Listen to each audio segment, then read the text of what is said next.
The Denver Broncos need to hurry up because time is ticking. As we sit here at 8:30 p.m. on February 11th, the Broncos still have 4 positions on their coaching staff with vacancies, along with at least 1 position in their front office that has a vacancy that they need to fill. And ideally, they would like to fill their staff before we get to the Combine 16 days from now on February 27th. If the Denver Broncos don't have their staff filled out by the Combine, then we might have some problems. The front office, that can potentially wait. But the Broncos have vacancies at special teams coordinator after they fired Ben Kotwika. They also fired inside linebackers coach Greg Minuski, so there's a vacancy there. And then they lost tight ends coach Declan Doyle. He became the offensive coordinator of the Chicago Bears under Ben Johnson, along with losing assistant special teams coordinator Chris Banjo to become the special teams coordinator of the New York Jets. So those are 4 positions on the coaching staff, and they also lost their assistant general manager, George Payton's right-hand man in Darren Muji. He is now the general manager of the New York Jets. David Shaw was also in a front office role with the Denver Broncos. He is now in a coaching role with the Chicago Bears under Ben Johnson's staff.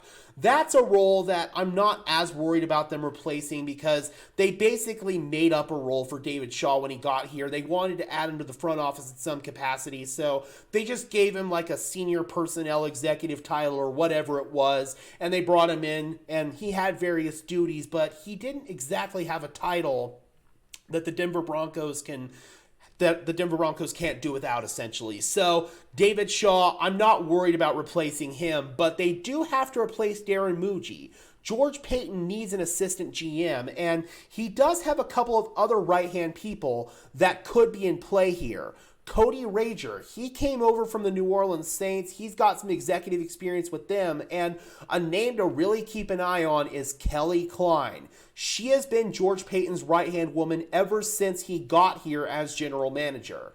Kelly Klein, if she were to get this promotion, could be in line one day to become the first female general manager in NFL history. If she got this promotion, she would be the highest ranking female executive in a league office anywhere.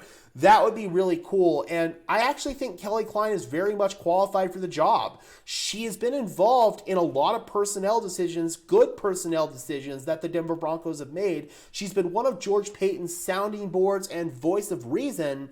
I don't see why this couldn't happen. Why not promote Kelly Klein to assistant GM? So that'd be really cool. But as far as positions on the coaching staff, special teams coordinator seems all but filled. It has been reported for the last several weeks that Darren Rizzi, the former Saints interim head coach and special teams coordinator, is likely to take on the special teams coordinator role here in Denver. He's got a great relationship with Sean Payton, with other members of this Broncos coaching staff.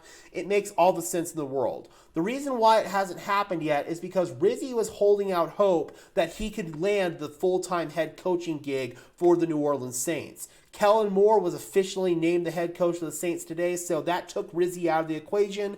I would expect any day now that Darren Rizzi is named the special teams coordinator of the Denver Broncos. The only way that I could maybe see that not happening and throw the Denver Broncos for a loop here is if Kellen Moore is like, hey, Darren, how would you like to stay here as special teams coordinator? But given it's going to be a brand new staff there in New Orleans and all of Darren Rizzi's associates are now here in Denver, basically, I think that Darren Rizzi to Denver is pretty much a done deal. Ian Rappaport reported that it was going to probably be a done deal if he didn't get the Saints job. So I don't think that there's going to be any snags in that plan.